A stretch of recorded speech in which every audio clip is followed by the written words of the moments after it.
The morning was supposed to be perfect. Sunlight poured through the tall windows of the Thompson estate, bathing the bridal suite in warm golden light, casting long shadows across the polished wooden floor.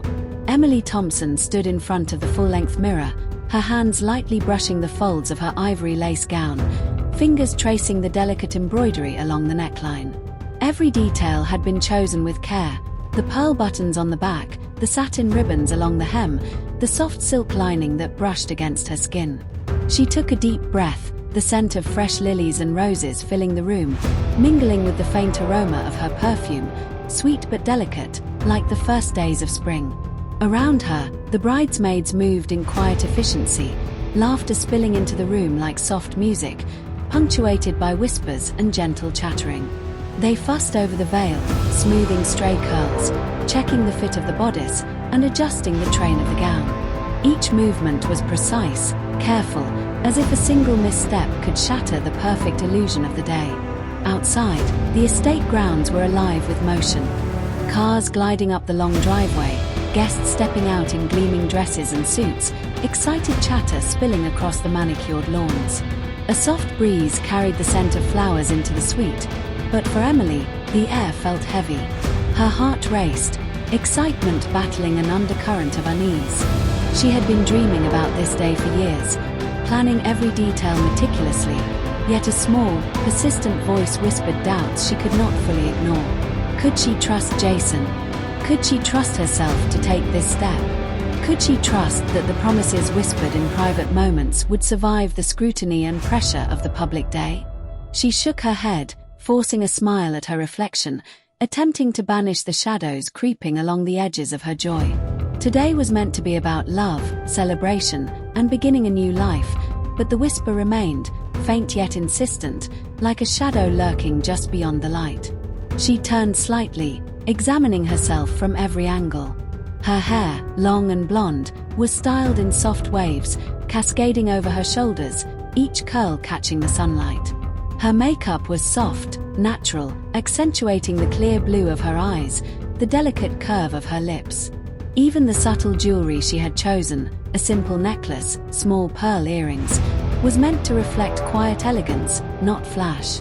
Everything was perfect, yet her mind churned with questions she could not answer, fears she dared not speak aloud. "Emily, are you ready?" a bridesmaid asked, her voice soft but tinged with excitement.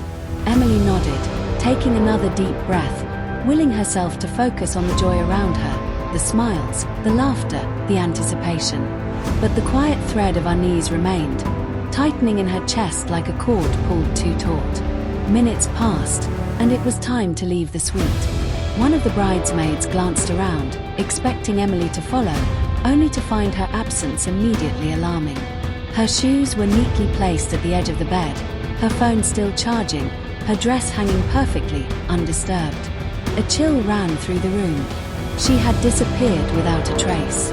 Jason arrived moments later, his face pale, eyes wide, hands trembling slightly.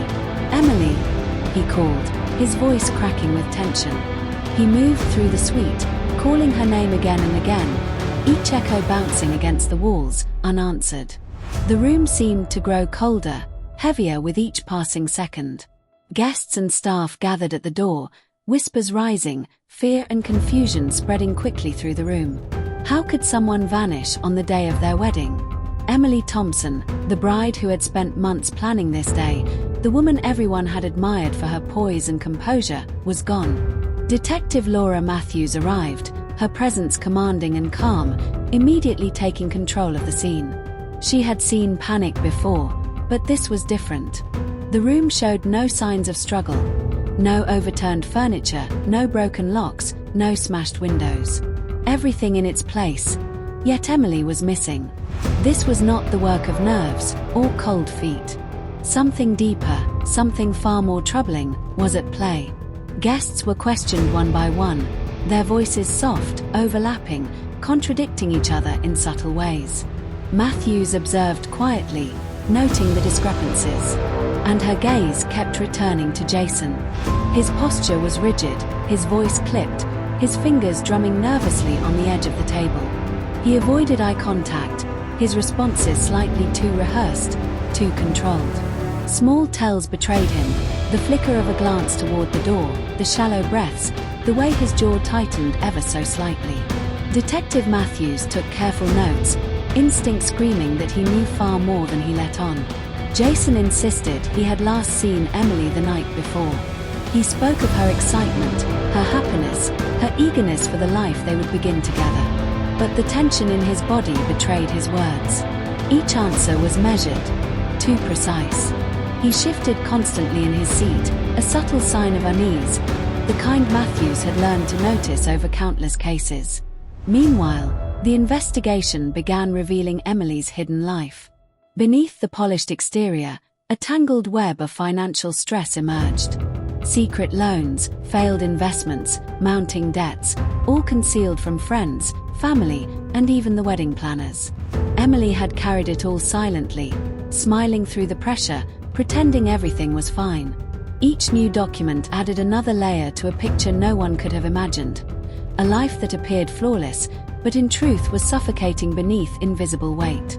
Mark Dawson, Emily's ex-boyfriend, became a key figure.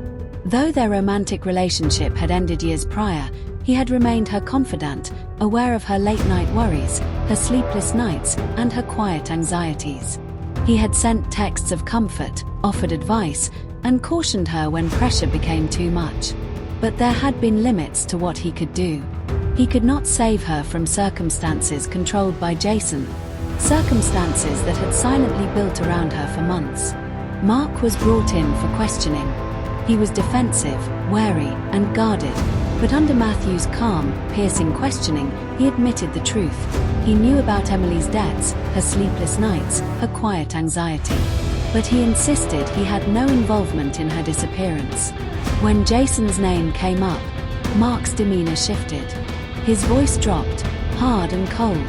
If anyone pushed her to the edge, he said, measured and deliberate, it was Jason. He controlled everything. Her choices, her finances, her happiness. She had no escape. The tension in the room was palpable. Detective Matthews followed every lead meticulously, tracing Emily's phone to a remote area, miles from the city, deep in the woods. Police units moved quickly, navigating dense foliage and uneven terrain until they found a small, dilapidated cabin, hidden from view. The air was damp and thick with the smell of pine, the forest quiet except for the crunch of footsteps on the undergrowth. Inside the cabin, Emily lay on the floor, disheveled, weak, her wedding dress torn and stained with dirt. Her hair was matted, and her eyes, once bright with anticipation and joy, now reflected fear, confusion, and exhaustion. She was alive, but barely. She struggled to remember the sequence of events that had brought her to this place, each flash of memory painful and disorienting. Through trembling words, she revealed the truth. She had fled from Jason. The man she had trusted, who had promised love and security, had manipulated her, lied to her, trapped her in a web of financial ruin, and isolated her from anyone who might intervene. And yet, she survived. Against every odds, through every moment of terror, she endured.